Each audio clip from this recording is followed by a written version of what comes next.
How's it going there, everyone? It's Mr. Zan over here, bringing you guys a brand new Mob Psycho 100 discussion. And for today's segment, folks, we're going to talk about episode 6. And guys, this episode, I feel like it was very different, and it was a little bit more darker in terms of how the other episodes were, guys. And the reason I say is for the fact is because of the fact that we're actually looking at a closer look at Mob's brother, Ritsu. Ritsu, wow, guys, he's a very complicated character as well, guys. I'm loving the fact that the way that one is actually describing Mob's family, it doesn't seem like no one is perfect in this universe.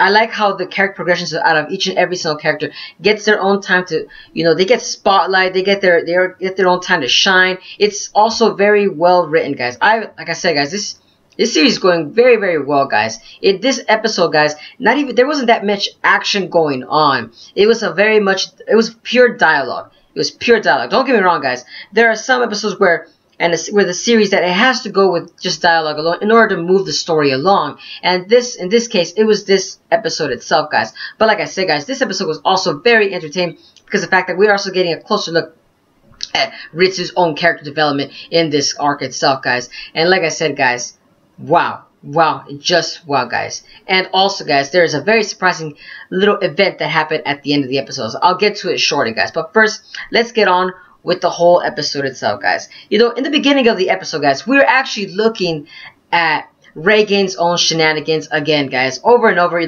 Each and every episode that they keep showing, Reigan is always doing something else, whether it is conning someone or is he doing some kind of software development. It doesn't matter what he's doing, as he's always trying to make money. That's why I always look at Reigan as he's a very handy man, guys. This character, guys, he's hilarious, but yes, guys, Reigan is also a very optimistic character in itself, guys. This character is never let down. I could see why freaking Mob is always looking up to this character, because the fact that nothing brings this character down. Nothing. I have yet to see this character have a very slow pacing. No, guys. This character is always on top of his game. And that's what I love about Reigan's character. But it's hilarious too, the fact that in the beginning of the episode, we're seeing that this time he's trying to make money off by doing a seance with a brand new customer. And it's hilarious the fact that he's faking it throughout the whole entire time. And it's surprising that, when you're looking at this guy, you're clearly thinking like, wow, this is so fake. But clearly this guy was, he had some kind of different expectations out of Reigan himself, because he was clearly looking for his own petty issues, because of the fact that he wants to get this, like, I would say, like, this treasure that his father has, and apparently the father has died. So basically that's why he's doing the seance. And I love the fact that Reigan even kind of figured it out too during the little meeting that they have. Is basically this customer that is just basically there just for his own selfish reasons. It wasn't really there for an emotional and distraught support right there. And that's what I kind of freaking laughed at, the fact that Reigan is also he's very keen. He has a very keen eye on looking at things. So as you kind of say, Reigan is a very smart character too. That's why, like I said, Reigan is a character that is to be loved for every single one of you guys viewers. But like I said, enough with the comical shenanigans with Reigan. Then the episode itself, guys, that's when it starts to get darker, and that's when literally I would say the episode itself, it starts enveloping around the lives of these middle school students, guys. And I clearly say that with a strong fact, because of the fact that there are a lot of underwhelming terms and tones in this episode too, guys. We are clearly looking at how the higher ups in the middle school are dealing with the lower class in the middle school itself, guys. It's like we're getting a view of two different worlds, guys. That's the way that I'm seeing. We're getting two different views. We're getting Mob's view of how he sees his own world, and we're getting a view of how Ritsu has his own world, and how each of them are contradicting each other. And it's hilarious because of the fact that they both look up to each other, man. It's so hilarious. Mob and Ritsu both look up to each other, but at the same time, one or the other is always saying, no, I look up to you. But Ritsu's always saying, no, I look up to you. But clearly, in this episode, it's all about Ritsu. I mean, Mob, yes, don't get me wrong. He has his own moments in this episode itself. But don't get me wrong, guys. Mob, he was actually on a date with one of the members of the Psychic Club, guys. And that's what I laughed. He was on a date, out of all the episodes, I mean, come on. He does talk to a woman. But in this case, it was more of a comical effect. Mob clearly seems like he's a very average, everyday kind of guy, guys. He clearly was taking control of that situation. It's just that the woman that he was with, she was very control of you, kind of say. Mob himself is just a very calm guy, and you clearly see that he was very annoyed at the fact too. But like I said, this episode ain't about Mob, guys. So clearly, Ritsu has his own turmoils going on in this episode, and he's clearly thinking about how he should actually get psychic. It's all about Ritsu himself, guys. It's Ritsu. Ritsu's own personal internal dilemmas. He wants to be a powerful psychic just like Mob. And throughout the episode, they're very in showcasing itself as to why Ritsu is going through these changes. Like, he's going through changes, man.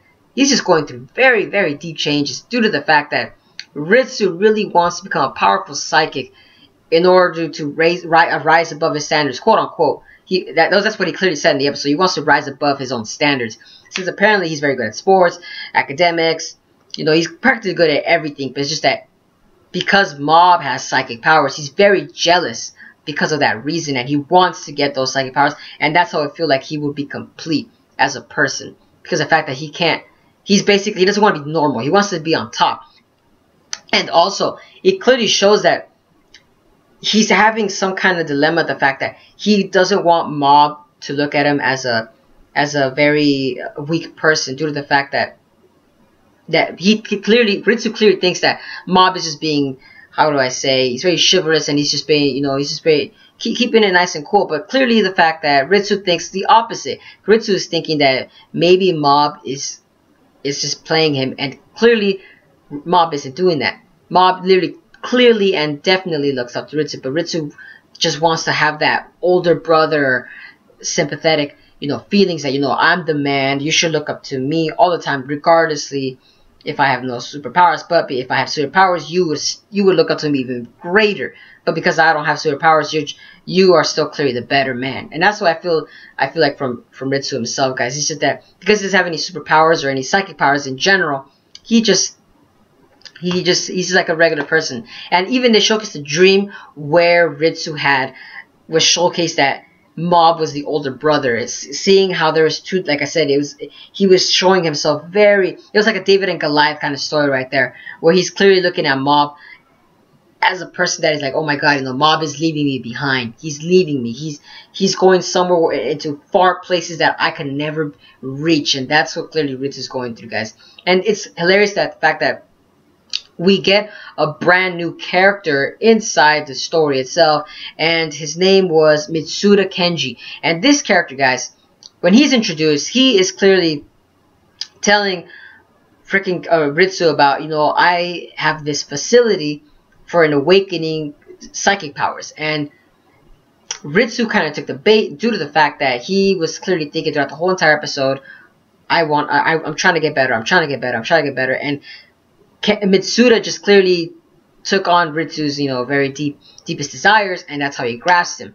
And it's hilarious the fact that Mitsuda was able to do it. And it's kind of hilarious also too that how does he know that Ritsu has superpowers? But then again, it was basically that maybe Mitsuda probably thought that Ritsu was Mob himself, because clearly Ritsu even said it himself in the episode that this guy probably thinks that I'm a younger brother. So that's why he kind of took the bait and just said and went along with it. So now he's clearly acting like his brother. And throughout the episode, a lot of characters are kind of saying that, stop acting like your brother. Stop acting like your brother. Be yourself. Be yourself. Like, I felt like that's what the theme of this whole episode was going at. It was, the theme is self-image. Self-image and self-important. Like, just be yourself, guys. And that's what every character has everyday problems. They're not happy with themselves. And that clearly even emphasized itself with Goda even telling Onigawa. And in the episode too, guys, these two characters were also showcasing it. I was excited too at the same time when these characters were introduced in the episode, because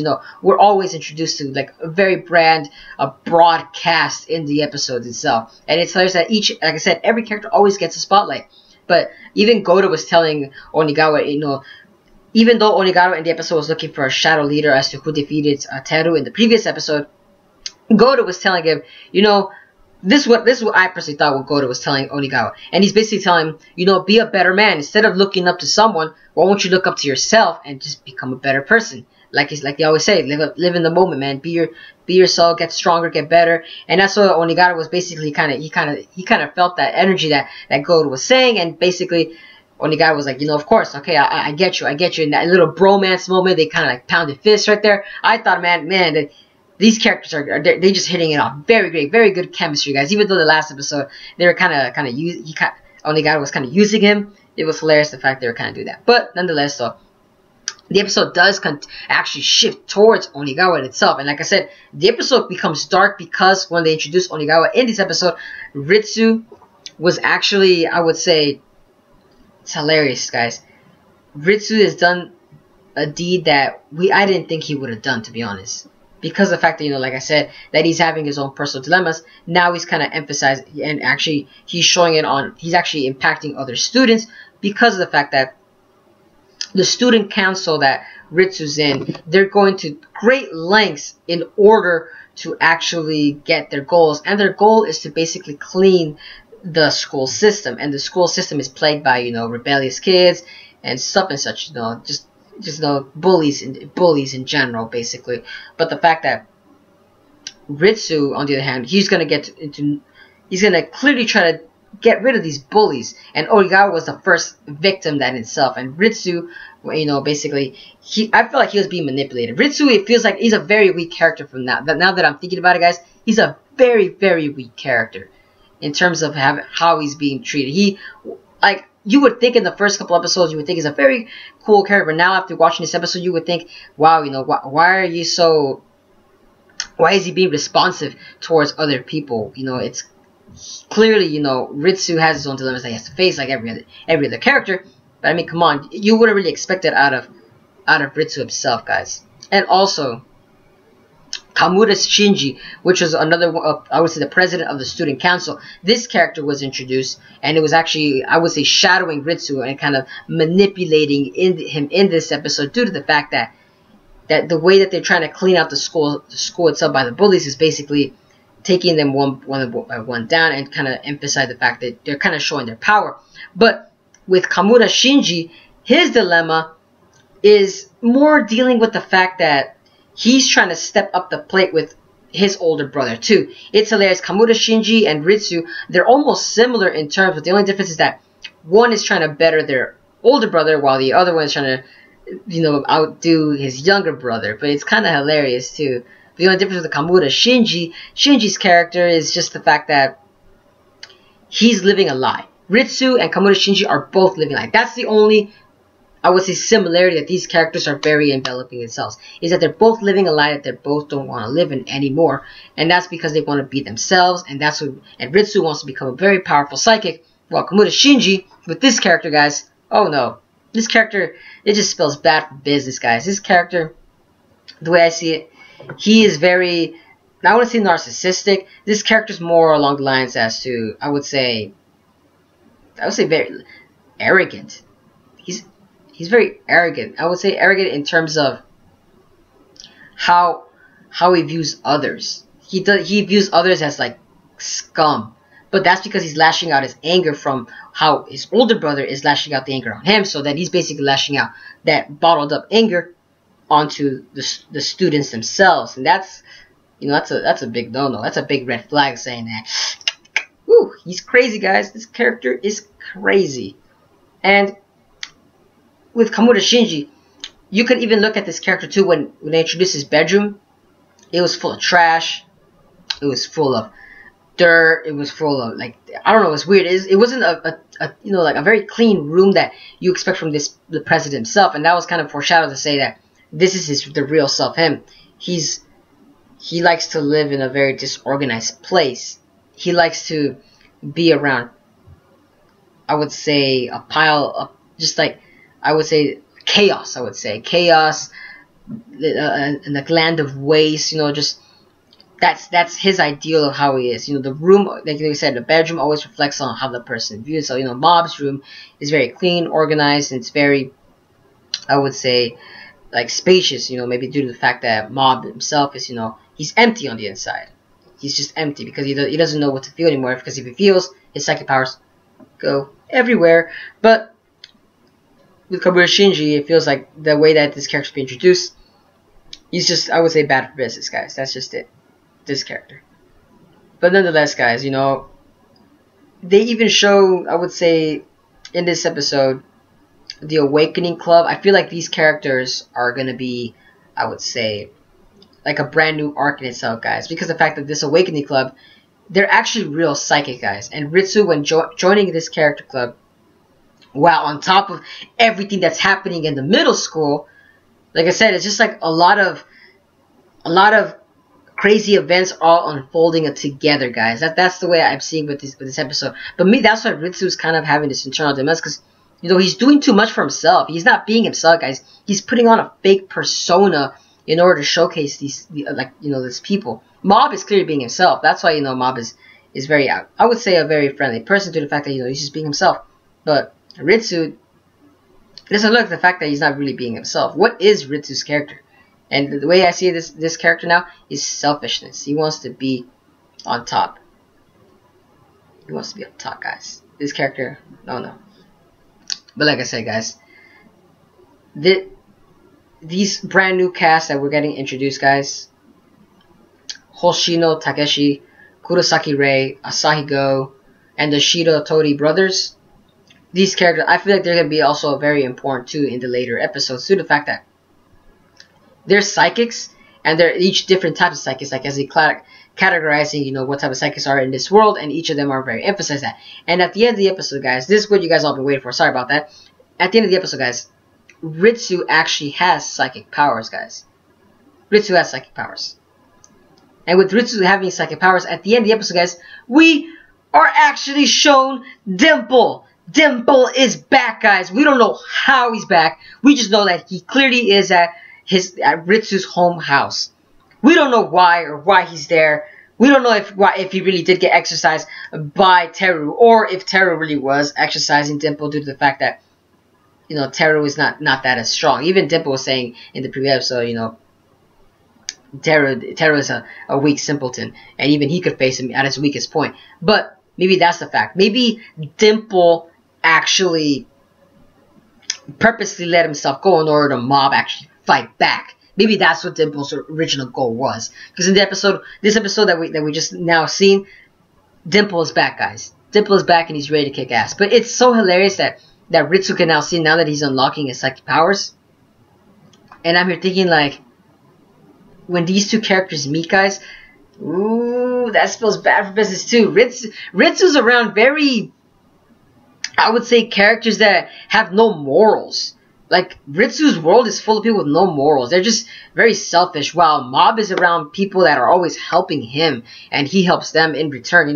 Mob's world is very, it's like a DNA sequence. They're all coming together and helping each other out, while Ritsu is more like, I would say, like a ricochet ball, clocking back and forth, but only for their own selfish reasons. That's the only way that they're I would say connecting, because of the fact that they all have their own selfish goals and they're only basically using each other. And that's the way I feel with Ritsu's own personal dilemmas. And that's why I'm kind of curious to what Dimple will do once he meets Ritsu itself, guys. Holy snap, I'm kind of excited to see if Dimple will actually speak to Ritsu, or if he will disappear, or if Ritsu will actually start explaining as to, he's gonna get introduced into Mob's own world. I would say he's slowly becoming entrapped into Mob's own world. But like I said, guys, this is a wonderful episode, guys. That's all that I have in my head. I don't want to start rambling on too much, guys. But like I said, that's it for this episode. And what do you guys think about the whole episode itself in general? What do you guys think about Ritsu's character, guys? What do you guys think about him as a character, as a person? Do you guys really think is he really living a lie? What do you guys think of Kamura Shinji? What do you guys think of that awful character? I personally don't like that character itself. He seems very annoying. What do you guys think of Onigawa's character development in this episode? I personally loved Onigawa's character development. What do you guys think about that? And like I said, guys, what do you guys think about Dimple coming back? Holy snap, that's what I'm really excited. But like I said, guys, if you guys like this video, guys, give a like, share, comment, subscribe. And as always, guys, Mob Psycho 100 so far is becoming very, very, very interesting now. And as always, guys, this is Mr. Zen signing out.